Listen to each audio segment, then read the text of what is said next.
చట్టరీత్యా కఠిన చర్యలు తీసుకోబడతాయని సూచిస్తున్నాం. కావున పట్టణ ప్రజలందరూ ఈ విషయాన్ని గమనించి పోలీస్ శాఖ సహకరించవలసిందిగా విజ్ఞప్తి చేస్తున్నాం.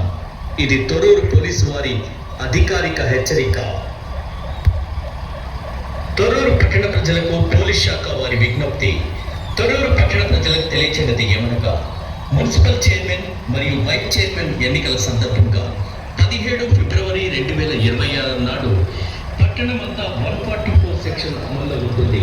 అందువల్ల ప్రజలు ఎవరు కూడా ఇద్దరు లేదా ముగ్గురి కంటే ఎక్కువగా ఎక్కడైనా గుమికూడ రద్దని, రోడ్లపై కానీ బహిరంగ ప్రదేశాల్లో కానీ సమావేశం నిర్వహించకూడదని పోలీస్ శాఖ హెచ్చరిస్తోంది. ఈ అవకాశాలను అతిక్రమించినట్లయితే చట్టరీత్యా కఠిన చర్యలు తీసుకోబడతాయని సూచిస్తోంది. తొర్రూరు పట్టణ ప్రజలకు పోలీస్ శాఖ వారి విజ్ఞప్తి.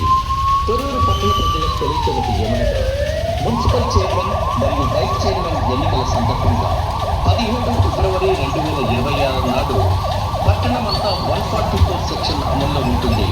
అందువల్ల ప్రజలు ఎవరు కూడా ఇద్దరు లేదా ముగ్గురి కంటే ఎక్కువగా ఎక్కడైనా గుమికూడ రాదని, రోడ్లపై కానీ బహిరంగ ప్రదేశాల్లో కానీ సమావేశాలు నిర్వహించకూడదని పోలీస్ శాఖ గట్టిగా హెచ్చరిస్తోంది. ఈ ఆదేశాలను అతిక్రమించినట్లయితే చట్టరీత్యా కఠిన చర్యలు తీసుకోబడతాయని సూచిస్తున్నాం.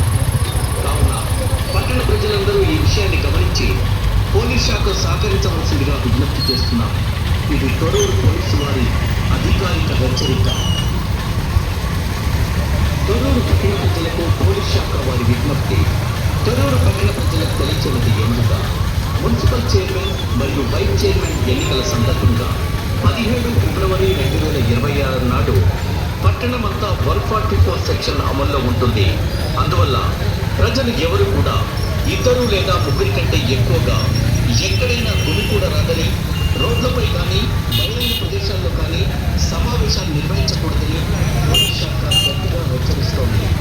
ఈ ఆదేశాలను అతిక్రమించినట్లయితే చట్టరీత్యా కఠిన చర్యలు తీసుకోబడతాయని సూచిస్తున్నాం. కావున